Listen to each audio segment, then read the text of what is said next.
নমস্কার, আমি সঞ্জীব হালদার। আপনারা দেখছেন খেলবাজ।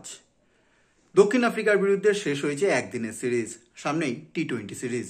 কিন্তু এর মধ্যেই ভারতীয় কোচ গৌতম গম্ভীরকে নিয়ে শুরু হয়েছে জোর বিতর্ক।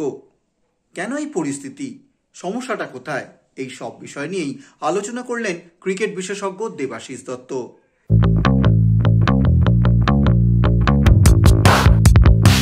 এখনো 2 বছর দেরি আছে, তো 2027 সালে খেলা হবে দক্ষিণ আফ্রিকায়। তো আমার ধারণা যে ওরা খেলতে পারবে, কিন্তু ওদেরকে রান করতে হবে, ওদেরকে ফর্মের তুঙ্গে থাকতে হবে, এবং ওরা যে থাকতে চাইছে, খেলতে চাইছে, সেটার প্রাথমিক প্রতিক্রিয়া হিসেবে আমরা দেখতে পাচ্ছি যে বিরাট কোহলি কিন্তু একেবারে যে ধরনের ব্যাটিংয়ের মাধ্যমে ওয়ানডে ক্রিকেট খেলা উচিত ঠিক সেভাবেই কিন্তু খেলতে চাইছেন বিরাট কোহলি। রোহিত শর্মা একটু যেমন নিজেকে পাল্টেছেন, মানে ওজন কমিয়েছেন, সেটা তো আমরা সবাই জানি, ইতিমধ্যেই বহুবার আমরা আলোচনা করেছি, বহু চর্চিত বিষয় ছিল। কিন্তু খেলার ধরনটায় একটু শুরুর দিকে ধরে খেলছেন। তারই মাঝে ওনার যেটা ফেভারিট শট, সেটা হচ্ছে পুল, অর্থাৎ মিড উইকেট থেকে আরম্ভ করে square leg, deep square leg পর্যন্ত এই হাইটে বল পেয়ে গেলে কোমরের নিচে এবং হাঁটুর ওপরে, এই দুটো অবস্থায় যদি অফ বা মিডল স্ট্যাম্পের উপর বল পাওয়া যায়, ব্যাকফুটে না গিয়ে কিন্তু সেই পুলটা তিনি মেরে দিচ্ছেন, এবং একেবারে নিজস্ব ভঙ্গিমায়। দুজন খেললে ভারতীয় দল উপকৃত হবে, এটা গৌতম গম্ভীর মানতে চাইছেন না, এবং তাই তিনি সিরিজ শেষে দুম করে বলে বসলেন এখনো তো দেরি আছে। তো ওই জন্যই আমরা যে দেরি করার কথাটা বলছি, এটা আসলে গৌতম গম্ভীরের কথা।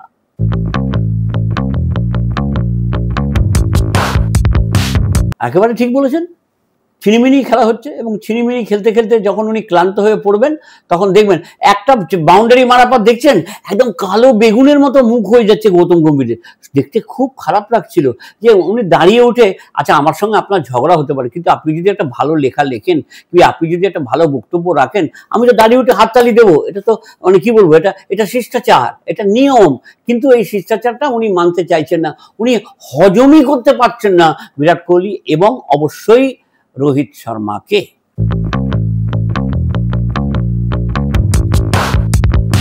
চোখ বন্ধই থাকবে, এটা কোনো সম্ভব নয়। ও যদি প্রতি ম্যাচে 100 করেও করে, তাতেও তার ঘুম ভাঙবে না, এবং একটা কি বলবো, এরকম একটা বিগ ব্রাদার না থাকাই বোধহয় ভালো।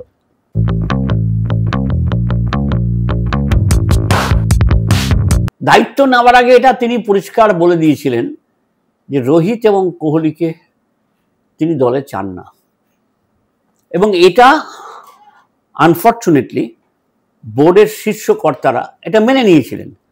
তাই অজিত আগারকারের মাধ্যমে নির্বাচক সমিতির চেয়ারম্যান হিসেবে ওই দুটো খবর দিয়েছিলেন যে এবার তোমাদের থামতে হবে।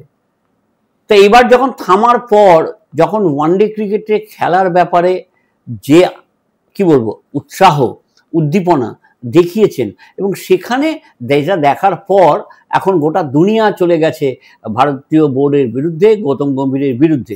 এটা কি করে ট্যাকেল করবেন, সেটার ব্যাপারে আমি একটাই কথা বলবো, যদি ওদের দুজনকে খেলানোর ব্যাপারে বোর্ড সম্মতি দেয়, তাহলে আরও ম্যাচ প্র্যাকটিসের প্রয়োজন। সুখের কথা, ঘরোয়া ক্রিকেটে খেলার ব্যাপারে রোহিত শর্মা তো অনেক আগেই বলে দিয়েছেন, এমনকি বিরাট কোহলিও বলে দিয়েছেন। সাধারণ দর্শকরা জানেন যে বীরেন্দ্র সেহবাগ, গৌতম গম্ভীর এবং বিরাট কোহলি, এই দুজনের মধ্যে বিরাট কোহলি একটু দূরে ছিলেন। বিরাটের এই যে ঔদ্ধত্য, বিরাটের এই যে মানে কি বলবো একটা হাম্বড়াই ভাব, যেটা ওর মানে ক্রিকেট জীবনের শুরুতে ছিল, সেটা থাকার ফলে তিনি সত্যি সত্যিই অনেকের কাছে খারাপ হিসেবে চিহ্নিত হয়ে গিয়েছিলেন, সেটা মানতে পারেননি। এবং আমরা পরবর্তী অধ্যায়ে কী দেখলাম, যে গৌতম গম্ভীরের সঙ্গে বীরেন্দ্র সেহবাগেরও লেগে গেল ঝগড়া, এবং তারা দুজনে একে অপরকে নাম পর্যন্ত নেন না। অথচ আমার এখনও মনে আছে যে যখন গৌতম গম্ভীর এবং বীরেন্দ্র সেহবাগের সঙ্গে প্রচুর সময় কাটিয়েছি, কখনো অস্ট্রেলিয়ায়, কখনো ইংল্যান্ডে, কখনো ওয়েস্ট ইন্ডিজে, তারপর বিমানে যাতায়াতের সময় আমার বাড়িতে আসা, সব মিলে ঝুলে ওদের বাড়িতে যাওয়া, বলে একটা অদ্ভুত সম্পর্ক ছিল। কিন্তু একটা ব্যাপার বলে রাখি, যে যত দিন আমরা খেতে বসেছি, প্রত্যেকবার কিন্তু বিল মিটিয়েছিলেন বীরেন্দ্র সেহবাগ। কোনো সন্দেহ নেই। আমি মানে ওর যে উদার মানসিকতা এবং সেটা কিন্তু কারোর সঙ্গেই তুলনা করা যাবে না। আমি এই খাওয়ার টাকা দিয়েছে বলেই তিনি ভালো মানুষ এরকম কথা বলতে আমি বিশ্বাসী নই। কিন্তু আমি বলতে চাইছি যে এই মানুষটা চিকেন হার্টেড, এই মানুষটার মুখের দিকে তাকালে যেন মনে হয় সদ্য সদ্য আমাশায় ভুগছেন বা আমাশা থেকে উঠেছেন, কিছুই তার ভালো লাগে না। এবং তারপর সেখানে যদি বিরাট কোহলি রোহিত শর্মারা 4-6 মারেন তখন সত্যি সত্যি কিন্তু আমাশার যন্ত্রণায় তিনি কাতর হয়ে পড়েন। তো যে কথা বলছিলাম, একবার একটা বম্বেতে ফাংশন ছিল, তাজ হোটেলে উঠেছেন ক্রিকেটাররা, প্রফেশনাল ম্যানেজমেন্ট গ্রুপের একটা প্রোগ্রাম, এবং সেই প্রোগ্রামের আগে আমি এই 3 জনকে আনতে গিয়েছিলাম, 2টো গাড়ি নিয়ে গিয়েছিলাম। আমি একটায় বসছি আর একটা পেছনে এসছে। সবার আগে নেমেছেন বীরেন্দ্র সেহবাগ।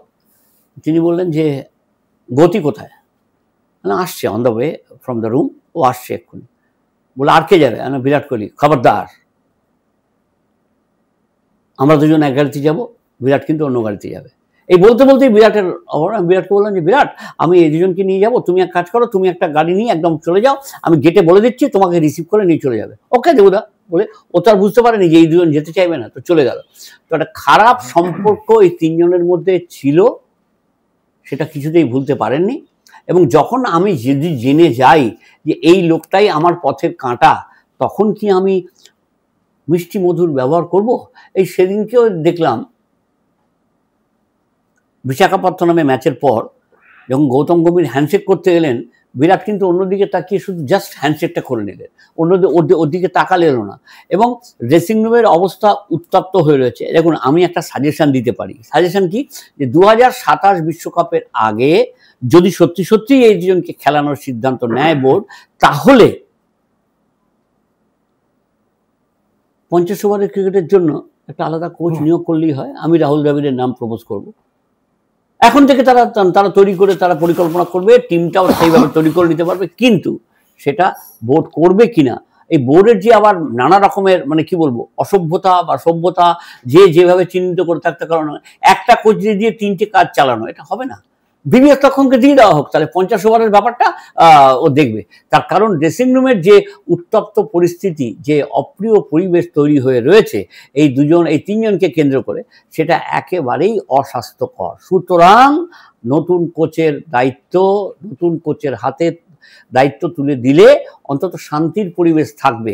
এখানে তো দেখা যাচ্ছে যে বিরাটের চোখ থেকে আগুন বেরোচ্ছে, ওর রোহিতের চোখ থেকে কি বলবো, আগুন বললে কম বলা হয়। তো এইগুলো নিয়ে একটা কোচকে একটা গুটিসুটি মেরে সে বসে থাকছে ডাগ আউটের সামনে, এটা ঠিক ভালো লাগছে না। এবং এটা ভারতীয় ক্রিকেটের পক্ষে একটা কি বলবো ভালো বিজ্ঞাপনও নয়। সুতরাং যদি বিরাট এবং রোহিতকে খেলানোর সিদ্ধান্ত নিতে চায় বোর্ড, যে 2027 বিশ্বকাপ টু আর্লি, কারণ ওরা দুজনেই কি চেয়েছেন, যে আমরা রান করতে হবে, রান করেছে, আমরা প্র্যাকটিস করব, প্র্যাকটিস করছে, আমরা ডোমেস্টিক ক্রিকেট খেলবো, আমরা বোর্ড যা চেয়েছে সব করে দিয়েছে। এইবারেও যদি না নেয়, তাহলে তো পচা টমেটো এবং ডিম নিয়ে মানে কি বলবো আরব সাগরের ধারে যে ক্রিকেট সেন্টার রয়েছে, যেটা বোর্ডের অফিস, একবারে ঢিল টাপা টাপ মারতে হবে। এখন না অনেকদিন আমরা পাল্টে গিয়েছি, জানেন তো, এখন বাস ভাড়া বাড়লেও আগুন জ্বলে না, হ্যাঁ, টায়ার পুড়িয়ে দেয় না। তো এইসব সময় হয়ে এসছে যে এইবার কিন্তু গৌতম গম্ভীরকে বলে দিতে হবে যে যদি ভাই ট্যান্ডাই ম্যান্ডাই করো, তাহলে তোমাকে হাইওয়ে দেখিয়ে দেবো। তো সেটা যদি বোর্ডের পক্ষ থেকে করা সম্ভব নয়, তার কারণ তিনি একটি বিশেষ রাজনৈতিক দলের সদস্য, যারা দেশটাকে চালাচ্ছেন, এবং সেই কারণেই তাকে হজম করে নিতে হচ্ছে কেন্দ্রীয় সরকার।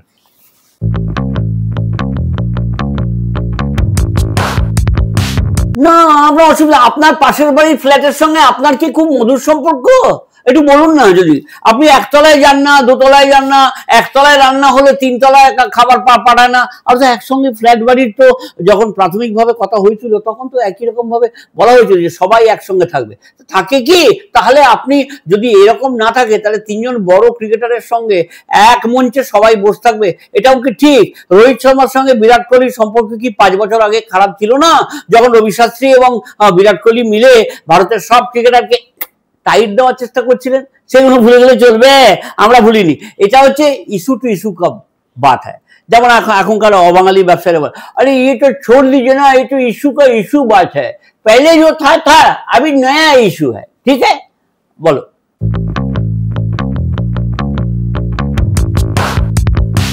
আলোচনা হবে কিনা সন্দেহ।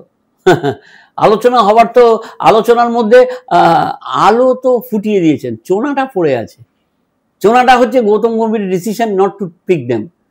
আলো তো ওরা আলো ফুটিয়ে দিয়েছেন, ব্যাট থেকে আগুন জ্বলিয়েছেন, শরীর থেকে আগুন ঝরিয়েছেন, লোককে দেখিয়েছেন, গোটা ভারতবর্ষের মাঠে মাঠে হায় হায় গম্ভীর ধ্বনি উঠে গেছে।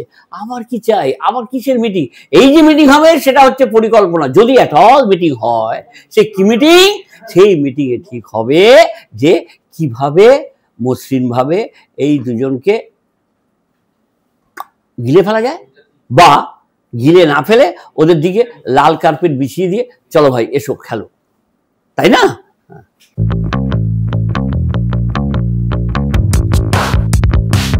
না, আমার মনে হয় আপনি একেবারে বটতলার মতো এই প্রশ্নটা করলেন। তার কারণ একটা ক্রিকেটার আর একটা নির্বাচক যখন পাশাপাশি কথা বলেন, তাদের পাশে আমার কান ছিল না, আমি শুনতেও পাইনি কি বলেছেন। তো ফলে আপনার মনে হচ্ছে যে প্রসঙ্গ ব্যাপারটা এরকম। এবং প্রজ্ঞান ওঝার সঙ্গে অত্যন্ত ঘনিষ্ঠ সম্পর্ক হচ্ছে বোর্ডের প্রাক্তন সভাপতি জয় শাহর। এবং জয় শাহু যে বোর্ড চালাচ্ছেন এতে তো কোনো সন্দেহ নেই। কথা বলতে বলতে যদি গৌতম গম্ভীরের পিন্ডি চটকে দেওয়ার মতো কথাবার্তা বলেন তাহলে অবাক হব না। আমরা কানও পাতিনি, আমরা বুঝতেও চাইছি না, আমরা শুনতেও চাইছি না। অন্তত যদি বিরাট কোহলি কোনো মেসেজ পাঠানোর থেকে থাকে তাহলে চমৎকার কুরিয়ারকে তিনি ধরেছেন। সেই চমৎকার কুরিয়ার কোম্পানির নাম হচ্ছে প্রজ্ঞান ওঝা, যিনি নির্বাচক সমিতিতে আছেন। তিনি যথা জায়গায় খবরটা পৌঁছে দেবেন। ডেঞ্জারাস হচ্ছে এর মধ্যে অজিত আগারকার, নির্বাচক সমিতির চেয়ারম্যান। উনি কোন দিকে আছেন বোঝা কঠিন, কিন্তু তিনি যে গৌতম গম্ভীরের দিকে ঢলে আছেন, এবং that is also because of the reaction of Jay Shah, বা স্নেহধন্য হয়ে থাকতে চাইছেন, এতে কোনো সন্দেহ নেই। এবং সত্যি কথা, তিনি ক্রিকেটার হিসেবে যত না আলোচিত ছিলেন, নির্বাচক সমিতির চেয়ারম্যান হওয়ার পরও কিন্তু অনেক বেশি আলোচনায় আছে, তাই না? এবং কুকর্ম করার জন্য।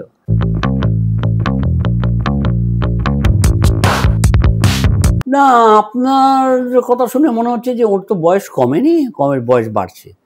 যদি ও ফিরে আসতে চায়, ওয়েলকাম।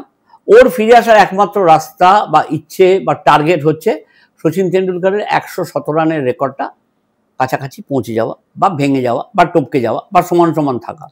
তো সেটার জন্য ওকে বাড়তি প্রচুর পরিশ্রম করতে হচ্ছে। আমার খবর, যেটা আমি বলতে চাইছি না, লর্ডস এবং ওভালে গিয়ে নিয়মিত অনুশীলন করে এসেছেন বিরাট কোহলি।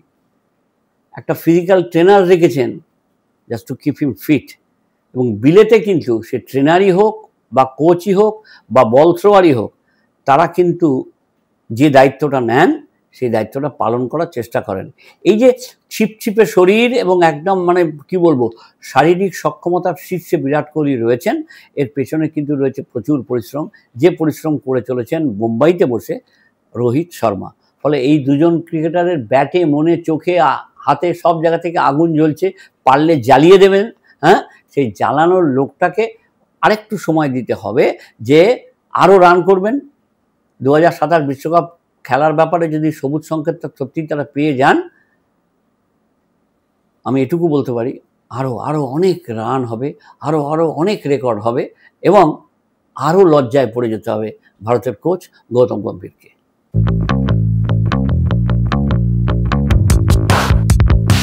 এখন প্রচুর ক্রিকেট, সবাইকে নিয়ে চলতে হবে। এই আপনার মতো সপ্তাহে 3-4টে প্রোগ্রামের ব্যাপার নয়। আপনি দেখেছেন একটা দৈনিক চ্যানেলে, একটা 24 ঘন্টার চ্যানেলে, 24 ঘন্টা চ্যানেল মানে 24 ঘন্টার চ্যানেল বলছি না, 24 ঘন্টা ধরে যারা খবর দেখায় তাদের কাছে কোনো কিছু ফাঁকা থাকে না। 24 ঘন্টা ধরেই তারা খবর দেখিয়ে চলেছে, ওকে, অনন্তহীনভাবে। তো অত ক্রিকেটার থাকবে, কেউ চোট পাবে, কেউ চোট পাবে না, তাদেরকে বলা হবে যে এই ম্যাচটা তুমি খেলো, ওই ম্যাচটা। এটা শান্তিপূর্ণ সহাবস্থানের একটা উদ্যোগ ভারতীয় বোর্ড নেবে, টিম ম্যানেজমেন্ট নেবে, গৌতম গম্ভীরও নেবেন।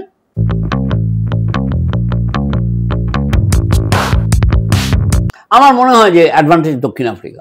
আবারও বলছি অ্যাডভান্টেজ দক্ষিণ আফ্রিকা। তার কারণ যে ওরা যেভাবে টেস্ট সিরিজটা খেলেছে, যদি ওদের ভেতরের আগুনটা ফুরিয়ে নিয়ে গিয়ে না থাকে, তাহলে ওরাও কিন্তু একটা রেস রাখার চেষ্টা করবে। দেখুন 1-1 হয়েছে, সেখান থেকে 2-1 জিতলো ভারত। অর্থাৎ একেবারে যে খেলায় নেই, হারিয়ে যায়নি সেটা নেই।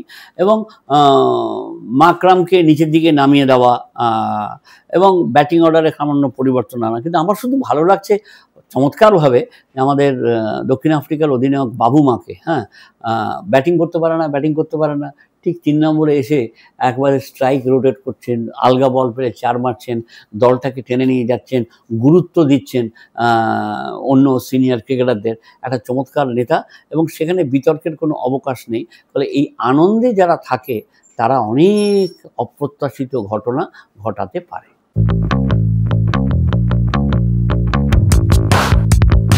তার কারণ হচ্ছে যে ওরা হেরে ফিরবে না, এরকম একটা মানসিকতা কিন্তু দেখা যাচ্ছে। এবং এই যে বলেছিলাম দক্ষিণ আফ্রিকা টেস্ট সিরিজে ভালো করবে, তার কারণ হচ্ছে যে ইডেন টেস্টের আগে যে ধরনের প্র্যাকটিস ওরা করে এসেছিলেন, পাকিস্তানের সঙ্গে ড্র করে ফিরে এসেছিলেন, এসব দেখে শুনে আমার যেন মনে হয়েছে। এবং তখনও জানতাম না যে রাবাডা খেলবেন না। যদি রাবাডা খেলেন তাহলে বরাবরই কিন্তু অ্যাডভান্টেজ সাউথ আফ্রিকা। 50 ওভারের ক্রিকেটে খুব ভালো খেলতে পারেনি, মানে হেরে গিয়েছে, তাই একটা প্রত্যাবর্তন ঘটানোর সম্ভাবনা দক্ষিণ আফ্রিকার থাকবে।